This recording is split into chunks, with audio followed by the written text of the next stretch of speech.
Mummy, यहाँ कहाँ पटक दिया आपने मुझे। इन लोगों की औकात तो भिखारियों से भी बुरी है। 10 दिन हो गए मम्मी, घर में रोज आलू की सब्जी और रोटी बन रही है। खा खा के मेरे तो पेट में भी बल पड़ गए हैं। मरोड़े उठ रहे हैं मम्मी, मरोड़े। कैसे कटेगी इन भिखारियों के घर में मेरी जिंदगी। मम्मी, मेरी शादी को अभी सिर्फ 1 ही महीना हुआ है।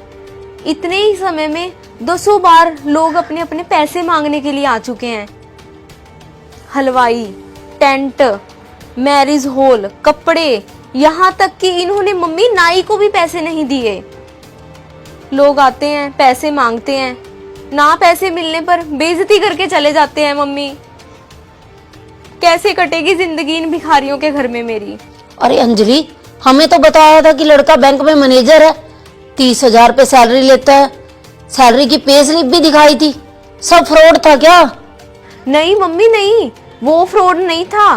30,000 रुपए सैलरी तो है रवि की, पर मम्मी वही सैलरी के बल पर ना 10 लाख रुपए का शादी के लिए लोन लिया हुआ है। 10 लाख रुपए का। उसमें से मम्मी 16,000 रुपए तो सीधी सीधी किस्त कट जाती है लोन की।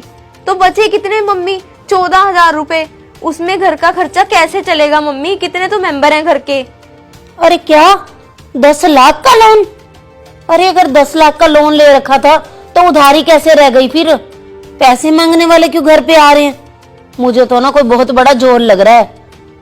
कहीं ऐसा ना हो कि जो इन्होंने तुझे गहने डाले हैं वो भी नकली हो।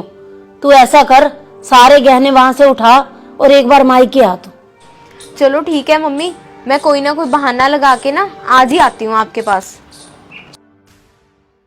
ये देख, शादी के सारे फोटो बढ़िया हैं तेरे। हाँ। नमस्ते मम्मी। नमस्ते पापा। नमस्ते बेटा। और कैसे हो आप?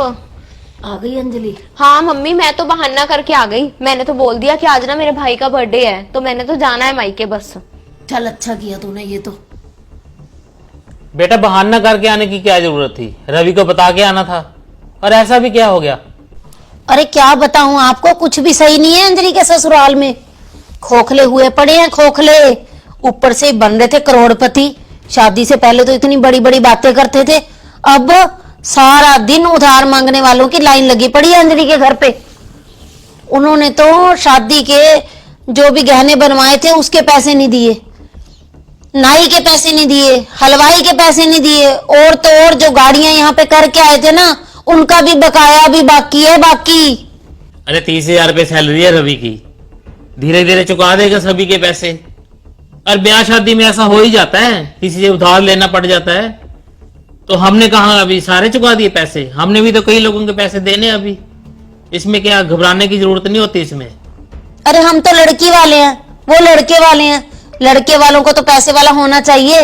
मैंने आपसे कितनी बार बोला था कि ढंग से इंक्वायरी कर लो, अब देख लो। अरे पापा, उनके पास तो जमा के नाम पर फूटी कोड़ी भी नहीं है। और आप बात कर रहे हो 30,000 रुपया सैलरी की। 10 लाख का तो पापा लोन ले रखा है। 30,000 रुपए में से सीधा का सीधा 16,000 रुपया तो किस्त कट जाती है, बाकी बचे 14,000 रुपए। 14,000 तो ऐसे चुटकियों में खत्म, क्योंकि 3 बाइक है घर में, 1 गाड़ी है, उनके पेट्रोल का खर्चा, वाईफाई लगा हुआ है उसका बिल, 5 मोबाइल है, उनके रिचार्जों का खर्चा। इतने खर्चे तो खाएंगे कहाँ से पापा? देखा देखा आपने? और लेके आई है ना अंजलि तू गहने, दिखा मुझे गहने। बड़े बनते थे, कहते थे 24 कैरेट के गहने हैं, 24 कैरेट के। मुझे तो ये 14 कैरेट के भी नहीं लगते। अभी सुनारे के पास जाके ना चेक करवाती हूँ कि ये गहने सोने के हैं भी या नकली हैं। अंजलि बेटा, तू ये बता, वहां पर कोई गलत व्यवहार करते हैं तेरे साथ हो? नहीं नहीं पापा, ऐसी तो कोई बात नहीं है। नहीं बेटा, फिर भी बता दे, कोई तेरे साथ दुर्व्यवहार करता है वहां पे तो। बाकी रही खाने की बात, तू बोल रही थी दाल रोटी बनती है, सभी लोग वही खा लेते हैं या सिर्फ तेरे लिए दाल रोटी बनती है? नहीं नहीं पापा, वहां पे तो सारे दाल रोटी खाते हैं, कभी दाल कभी आलू। पर मैं तो दाल खा खा के ना परेशान हो गई थी। मेरे लिए तो फिर कभी दही, कभी रायता, कभी पनीर, सब कुछ आता रहा है। आप ना छोड़ो अब ये बातें, उनको तो मैं पूछूंगी अच्छी तरह। एक बार मैं ये गहने जाके चेक करवा लूं, फिर पूछूंगी उनको बारात में कैसे नखरे दिखा रहे थे। रोटी आधी कच्ची है, बारातियों का स्वागत ऐसे होना चाहिए, खाना ऐसे बनना चाहिए, सब्जी ऐसे होनी चाहिए। अब मैं देखना उनको देती पता। ज्यादा कचर बचर की ना, ये जूता देखे, माँ बेटी की हेकड़ी निकाल दूंगा 2 मिनट में। अरे बेटी को इतने अच्छे से रख रहे हैं, ये क्या कम है? सबके घरों में मिट्टी के चूल्हे होते हैं, मिट्टी के। बाकी कर्जे की क्या बात है, ब्याह शादी में हो जाता है, उतर जाएगा धीरे धीरे। हाँ ये बात जरूर है, शादी में उन्होंने औकात से ज्यादा खर्चा किया है। खर्चा किया है तो उनको सबक भी मिल गया होगा। और अंजलि एक बात सुन ले, तू आज के बाद अपने घर की गुप्त बातें अपनी माँ को आके ना बताना, तो मुझसे बुरा कोई नहीं होगा।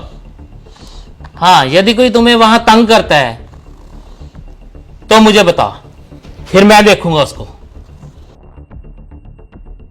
मैं करता हूं फोन रवि को, जाता तुझे लेता जाएगा।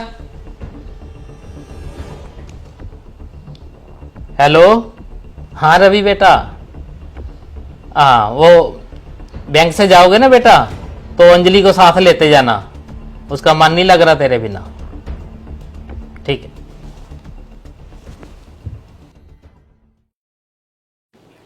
अरे अंजलि और बता, 4 साल हो गया अब तो तेरी शादी को, कैसा है तेरे ससुराल में, सब सही चल रहा है ना?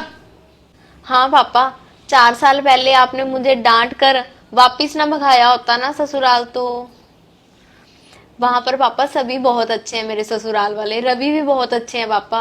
अब तो मेरे देवर भी जॉब करने लग गए हैं, मेरी ननद की भी नौकरी लग गई है, और हमारे घर की ना आर्थिक स्थिति भी अब बिल्कुल सही है। अब तो सब कुछ ठीक हो चुका है पापा। देखा, सब्र का फल मीठा होता है बेटा।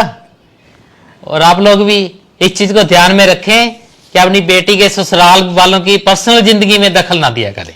और बेटी को ना सब्र करना सिखाएं, क्योंकि जो नया नया रिश्ता होता है ना, उसमें सब कुछ एक दूसरे को समझने में, परिवार की स्थिति समझने में थोड़ा सा समय लगता है।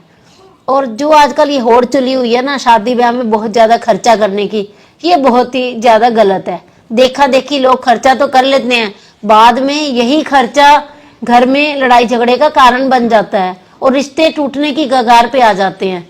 तो मैं तो आप सभी से यही कहना चाहूंगी कि तेते पांव पसारिए जेती लंबी सोर। तो आप लोगों को हमारी ये छोटी सी स्टोरी कैसी लगी? अच्छी लगी तो इसे ज्यादा